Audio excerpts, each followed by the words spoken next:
Let's try playing an E chord together. I'm sure you know the E chord. See if it sounds like yours.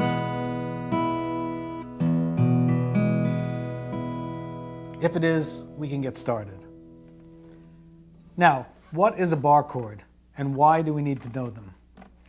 Well, a bar chord is often a scary thing to somebody who doesn't know how to play it. I've heard a lot of beginning guitar students say, oh my God, I don't know anything about bar chords. I know how to play my basic chords. I know my E chord, my A chord, my C, my F, my E minor, or my D7. But a bar chord, forget it. I'm out of here.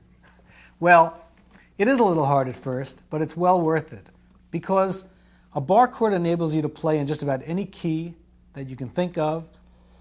It lets you move up and down the neck, getting good rhythmic sounds.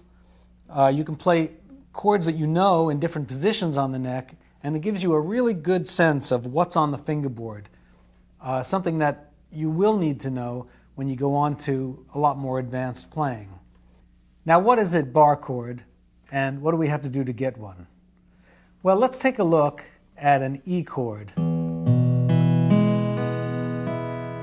Now, as you can see, this chord is you're only fretting 3 strings, the 3rd string, 4th string, and 5th string. And you're playing 3 open strings, the open 6th string, 2nd, and 1st.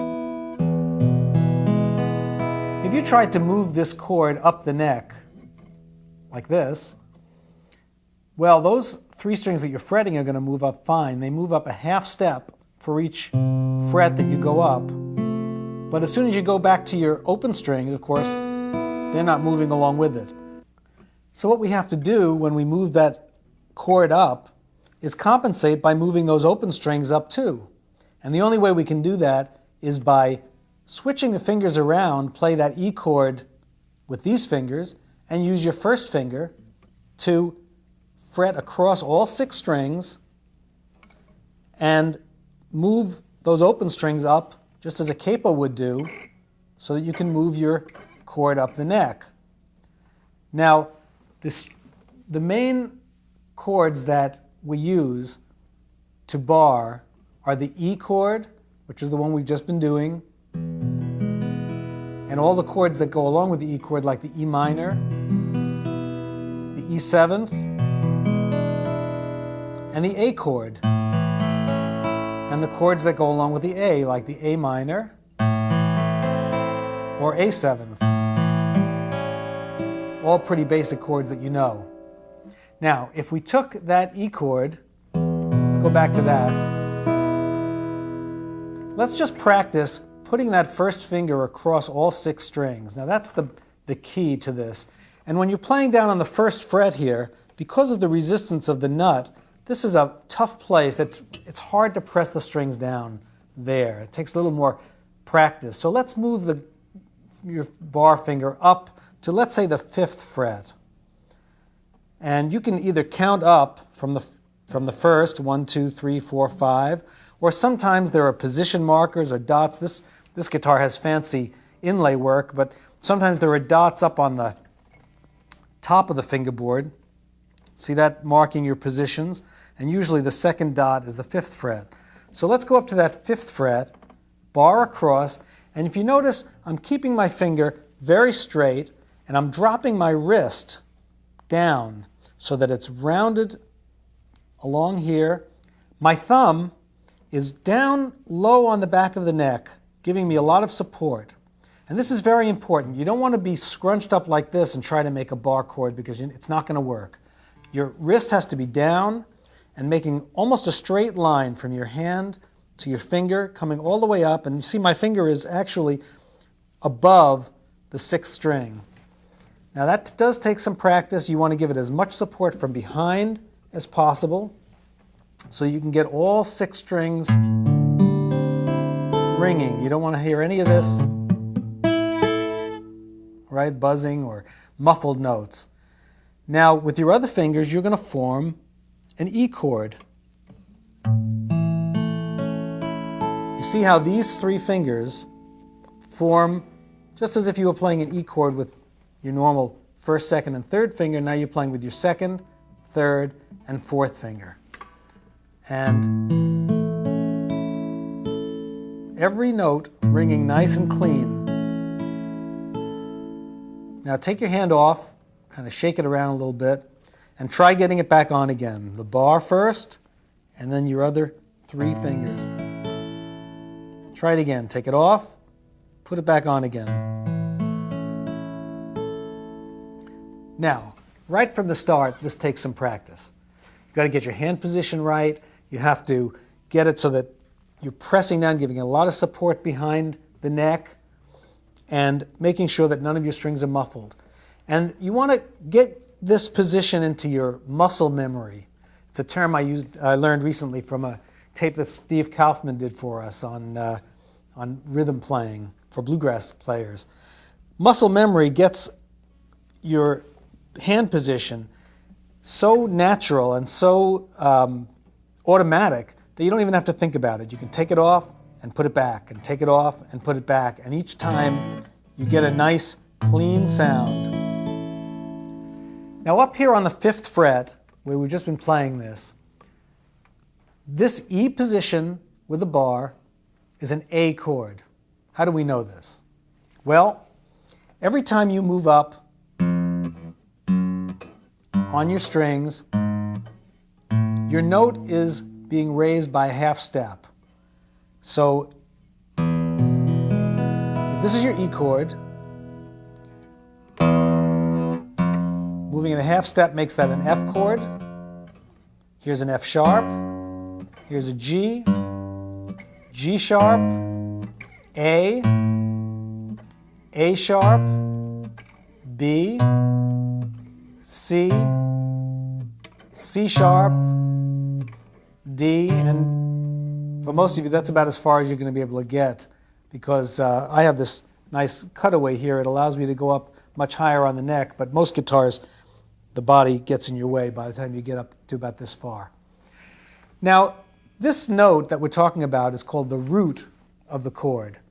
It's the bass note with the same name that the chord has.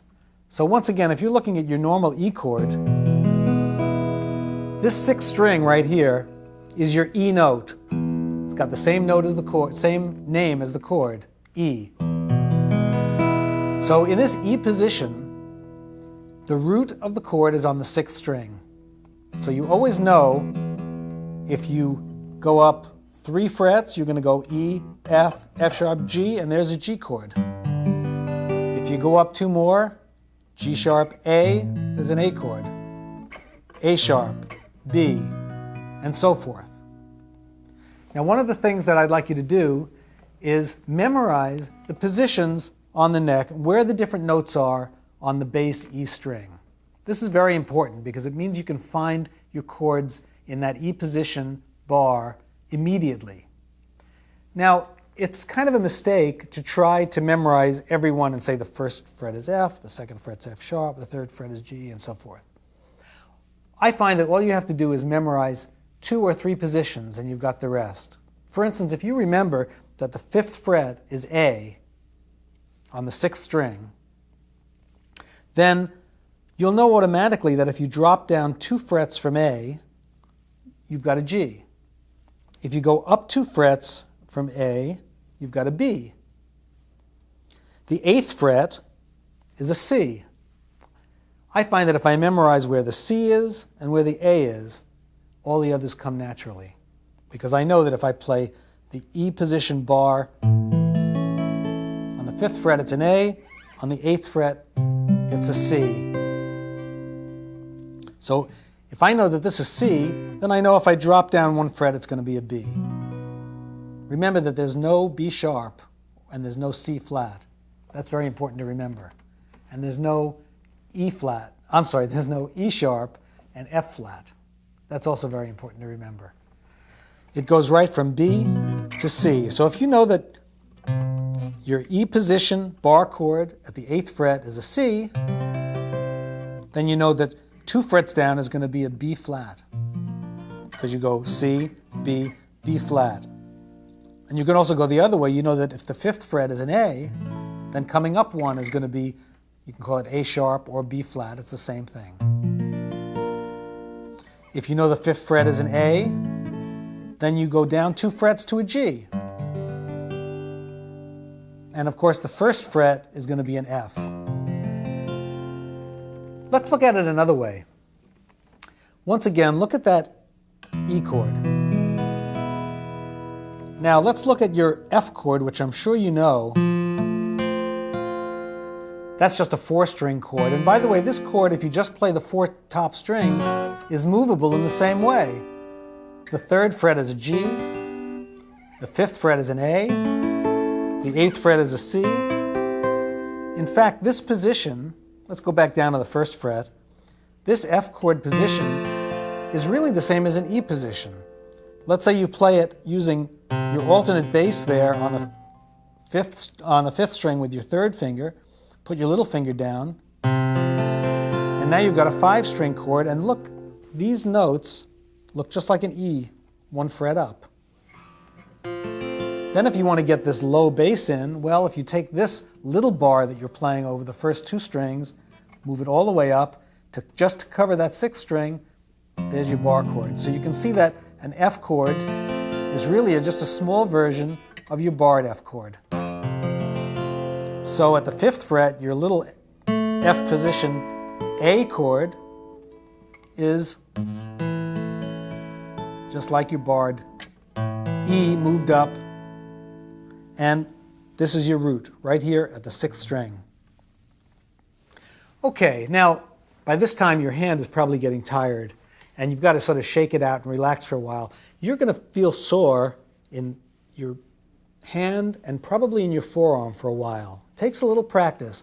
It also depends on how nice and low the action on your guitar is. Some guitars have a stiff action, makes it harder to play these bar chords cleanly. So if you find after you practice for a while that you're really having trouble with your bar chords, you may have to take your guitar to a guitar repair shop and ask them to lower the action in some way so that you can get these bar chords without struggling too much.